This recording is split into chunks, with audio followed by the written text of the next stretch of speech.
BJP ने MLC election के लिए उम्मीदवारों की लिस्ट जारी कर दी है।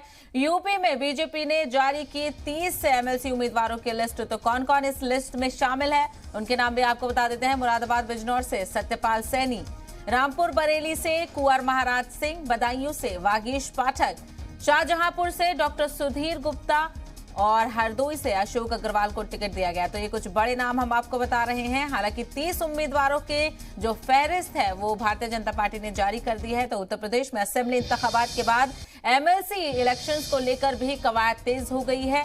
लगातार मीटिंगों के दौर के बाद अब 30 नामों पर मोहर लग चुकी है। मजीद तफसील हासिल करेंगे हमारे नुमाइंदे अहमद इस वक्त हमारे साथ जुड़ गए हैं। अहमद, क्या लग रहा है, किन किन और 30 लोगों के नामों का ऐलान बीजेपी ने किया है? बिल्कुल साहिबा, देखिए काफी एक लंबा मंथन चला बीजेपी में भी एमएलसी के जो प्रत्याशी हैं उनके नामों के ऊपर। और आज बीजेपी ने उत्तर प्रदेश के लिए खासतौर से अपने 30 ऐसे प्रत्याशियों की जो लिस्ट जारी की है, तो उसमें 4 ऐसे लोग भी हैं जो समाजवादी पार्टी छोड़कर बीजेपी का जिन्होंने दामन थामा था, तो उनको भी कहीं ना कहीं एक टिकट दिया गया है। और भी तमाम ऐसे लोग हैं जो बीजेपी की लगातार बीजेपी के साथ बने हुए थे। कुछ नए चेहरे भी हैं और कुछ पुराने चेहरों पर भी भरोसा किया गया है।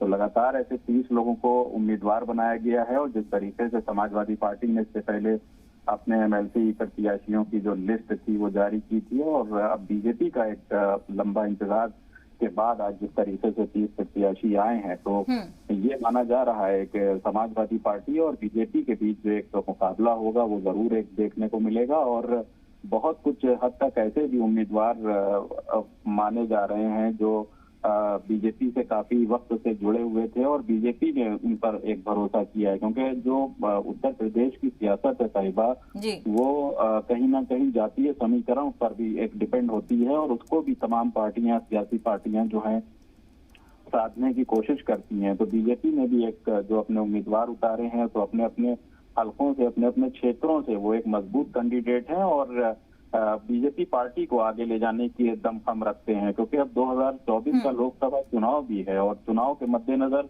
बीजेपी तमाम तैयारियां कर रही है। जिस तरीके से बीजेपी ने अभी विधानसभा के चुनाव में तमाम जीत हासिल की और 273 सीटें हासिल करके एक कड़ा मुकाबला जो है वो समाजवादी पार्टी को दिया, और समाजवादी पार्टी ने भी एक मजबूत विपक्ष की भूमिका उत्तर प्रदेश में निभाएगी। तो अब जिस तरीके से बराबर लिस्ट आ रही है और बताया जा रहा है कि आने वाले वक्त में जो एमएलसी का चुनाव भी होगा वो काफी दिलचस्प होगा। और समाजवादी पार्टी ने जब लिस्ट जारी की है, तो अब इसके मुकाबले में बीजेपी ने अपने 30 प्रत्याशियों की लिस्ट आज जारी कर दी है। सही बात, बिल्कुल। तो इस बड़ी खबर पर हमारी नजर बनी रहेगी। अहमद, आप हमारे साथ बने रहिएगा। एक और बड़ा अपडेट इस वक्त बता देते हैं।